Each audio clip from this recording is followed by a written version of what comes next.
17 dead, millions wounded, and a world mourns as the last tragic school shooting in Broward, Florida has left many of us stunned. Why did this 19-year-old student come in and open fire? Why were they so fascinated with the weapons and now disturbing images and pictures in social media show that there's been things going on and clues along the way? Many ask, what could I have done? What should I have done? But time lost can't be regained. We cannot go backwards. We have to move forward. And in moving forward, I am not saying forget about what has happened. I'm saying do something so that this doesn't be repeated. Today, I had the opportunity to go speak to a group of teachers, K-8 teachers. One of the issues that has been brought to the attention of the community, the principal, and other leaders within the school is that there's a lack of love being felt by students and being received by teachers and vice versa.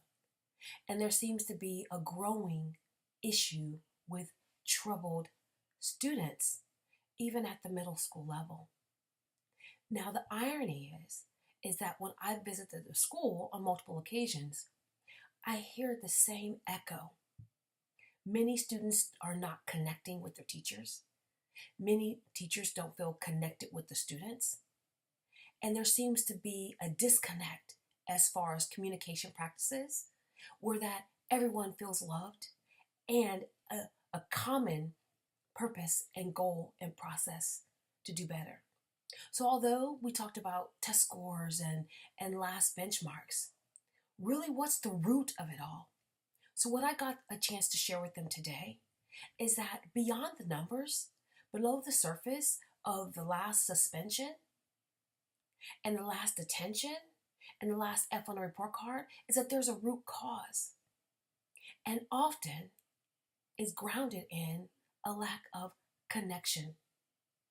So I gave them these 3 words to use as they begin to build strategies to connect, communicate, and collaborate for success. They need to laugh a little bit more. Sometimes it's just not that serious. And that when we can begin to laugh at ourselves, then we actually then, number 2, get to love more. Because we're not so busy trying to pretend to be perfect and wear our superhuman capes and pretend that life doesn't really happen to us and that we don't have bad days and that we sometimes miss the mark.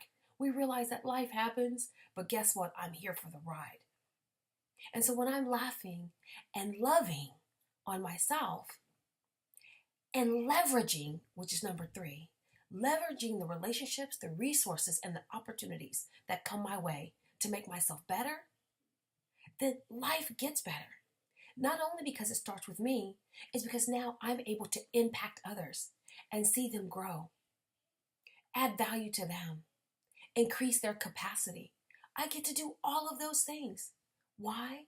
Because I have a new perspective on laughing, loving, and leveraging. I encourage you to do the same. We don't need another school shooting. We don't need another loss of life anywhere. And instead of happening on and saying things like, you know what, we need to be watchful for this. We need to be watchful for that. How about we begin to say, not on my watch.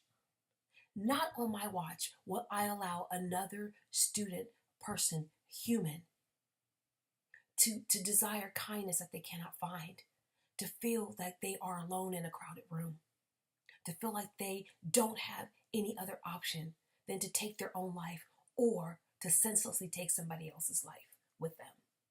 Why don't we begin to say, not on my watch? That we begin to show up as parents, as educators, as community members, and realize it takes an entire village to really grow these young leaders, because that's what they are. He was a 19-year-old boy. What was really going on? Where was the mark missed?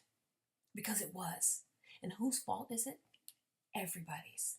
And when I say everybody's, it's because sometimes we're so busy fooling ourselves and wrapped up in our own drama that we don't notice what's going on around us.